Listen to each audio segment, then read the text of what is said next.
Battle Royale is not friendly to players by design. That's why people love it. However, PlayerUnknown's Battlegrounds does take the sting out of combat by making sure that kills and deaths come from skill and decision making and not clunky interface design. It's a cruel world out there, and we're going nose down to bring you 6 things you should know before playing Battlegrounds. This game has gained a lot of traction on Steam lately, so give us a thumbs up and subscribe if you want more coverage. Number 1. Is Battle Royale for you?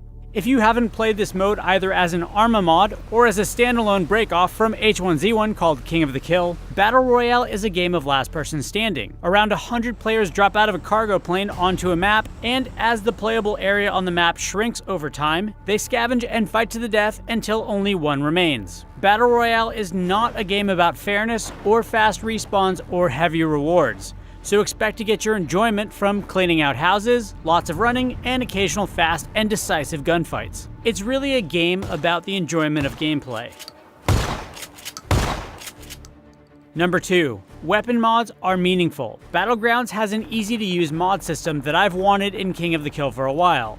There was something like this in Arma, but it was just nowhere near as clean as it is in this game. So when you find an attachment, pick one up and click on it. If it can be equipped, the mod slot and the corresponding weapon in your inventory will light up. If you're in a hurry, right-click on it and let it auto-attach itself to the closest available weapon. Suppressors and ACOGs are particularly valuable and things you should focus on first, since nothing attracts attention like shooting. Keeping your distance from other players, picking fights you can win, and staying relatively silent are all keys to making it as far as you can. I can promise you that lighting off an unsuppressed AK, as great as that feels, will lure in other players.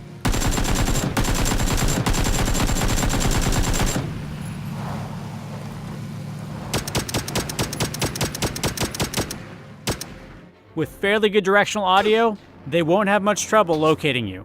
Number 3. Know a gun. When you first pick up a weapon, hit B to cycle through the fire modes. There's nothing more embarrassing than getting killed because you didn't know how many bullets were going to come out when you pulled the trigger. Also use common sense. Don't take on a guy across the field with a sniper rifle when your gun doesn't have the reach. And make sure to consistently put types of guns in the same inventory slots. Do this because gunfights are unpredictable and you need to be able to reach for certain weapons from muscle memory to avoid freaking out and doing this.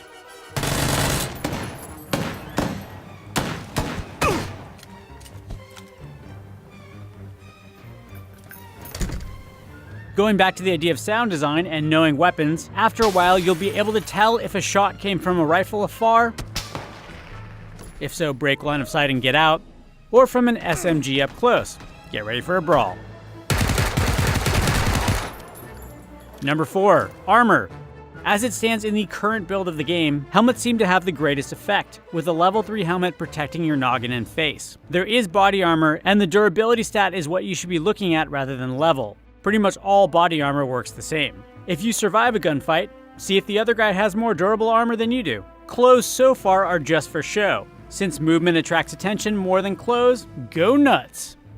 Number 5. Don't leave a trail. A lot of people get sloppy and don't use the following tip.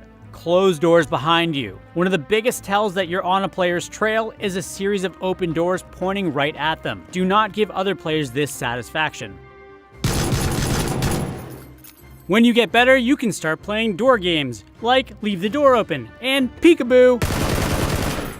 Or just punch out parts of the door for murder holes. Number 6. Decide up front if you're playing the short or long game. For the long game, find a vehicle and avoid everyone till the very end. For the short game, drop into cities right away and take your chances. Hell, mix it up depending on your mood that night and how much time you have to play. If you die, Battlegrounds does a great job of getting you back in the action quickly. We know a lot of you are playing Battlegrounds at the moment, and we want to know what your favorite spots are for the best guns and attachments. Our tips and tricks are bound to change as the game develops. It's been a great few months for shooter fans. We're also crazy excited to learn more about State of Decay 2 at E3 this year, so sub for all of our ongoing coverage over the summer. Thanks for watching.